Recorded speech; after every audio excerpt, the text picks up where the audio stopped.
আমাকে এরকম একটি ডাটা দেওয়া হলো এবং বলা হলো এখানে প্রত্যেকটি ফাঁকা ঘরে আমাকে এই ডাটাগুলো পূরণ করতে হবে। সো আমি যদি এখান থেকে কপি করে এখানে যদি বসাই, এভাবে যদি বসাইতে চাই তাহলে কিন্তু অনেক সময় ব্যয় হবে। সো আমি এর জন্য শর্টকাটে একটা টিপস অ্যাপ্লাই করতে পারি। এই জন্য আমাকে করতে হবে কি, ফার্স্টে এই পুরোটা সিলেক্ট করতে হবে। সিলেক্ট করার পরে এই মেনু বার থেকে ডাটাতে যাইতে হবে। এই ডাটা মেনুতে আসার পরে এই যে রিবনস, এই রিবনসে কনসলিডেট এই অপশনটিতে আসতে হবে। এই যে দেখুন রেফারেন্স, এই রেফারেন্সের জায়গায় আমি প্রথমে এটা সিলেক্ট করে দিব।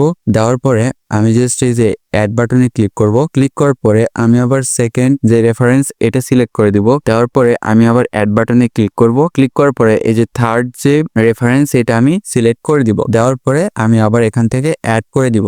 দেন এই যে দেখুন এখানে দুইটা অপশন আছে, টপ রো এন্ড হচ্ছে লেফট কলাম, এই দুইটা আমি সিলেক্ট করে দিব। দেওয়ার পরে আমি জাস্ট ওকেতে প্রেস করব। তাহলে দেখুন আমার কিন্তু সুন্দরভাবে এখানে প্রত্যেকটা ডাটা অ্যাড হয়ে গেছে।